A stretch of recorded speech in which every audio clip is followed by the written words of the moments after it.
In your book, you talk about winning Super Bowls in two different cities that have never won one. Did you have more fun or in winning New Orleans or Philadelphia? Like, what was the experience like in winning in those two different cities that have so much culture too? Yeah, I think, from a celebration standpoint, they were very, very similar. Like you said, it's the first one for either city. They have a historic, kind of team and a historic relationship with the team in the city in both. So to be part of the first one, like I saw mirrored experiences with like grown men crying.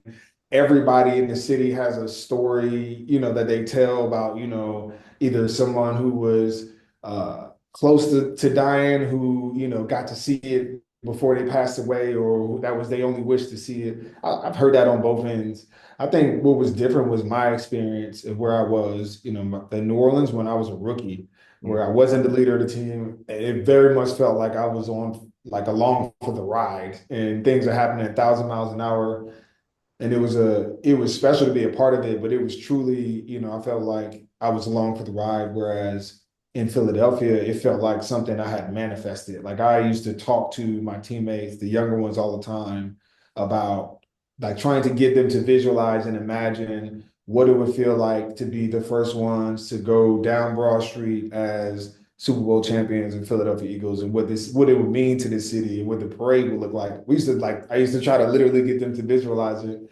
And so then when we finally boarded the buses to actually take that parade route, Yeah. it was like surreal. All like that. As soon as the clock went to zero in the Super Bowl, all of that work and kind of foresight and meditation on that moment, you realize we did that, and that was pretty cool.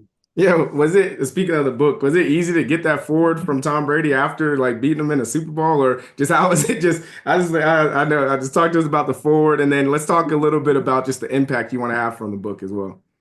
Yeah, no, I think the forward, I will be honest. Tom definitely blessed me with that one. I didn't, after all of the years of battling against him, it's the Ohio State Michigan rivalry there. Than that. He definitely blessed me with the forward upon request. But he's one of my favorite athletes and competitors that I've gone against in my life. I've enjoyed my battles. So it was only like fitting. It was definitely right for the book.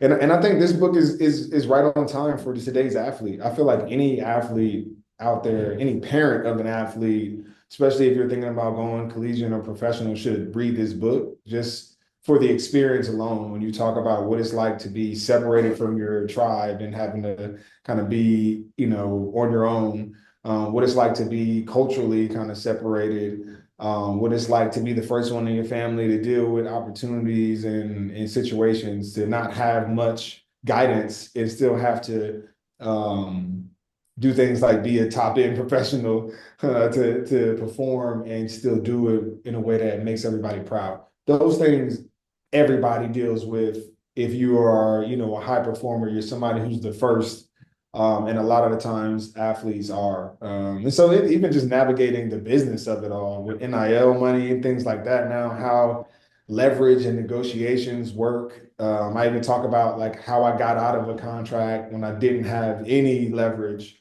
And those type of maneuvers you don't really hear many people talk about. Money usually is taboo amongst athletes. So I wanted to put it in the book as an opportunity for people to see my experience, learn from it. We talk about reading plays. So here's my playbook. When you see them coming, you're better equipped. Yeah, it's cool to see how much life you've lived and some of the impacts that like you think about just these errors and just like, wow, I didn't know you see so much of the game through your story and then just outside of it, the things that you've dealt with. And one of the things you're talking about, like you wrote the story, not just for the outside world, but even for your kids, just to see who you were in these moments and see how you went through these process. Can you talk about that, like being a father and setting examples for your kids, pursuing their goals and, creating an impact there? Yeah, one thing I notice is, as we go around, my kids travel with me, they'll see people come up, to me and shake my hand or, say thank you or want to take photos. And a lot of the times, I don't, they'll ask me like, why are you so famous? Why do people always, no matter where we are, why do people treat you like this?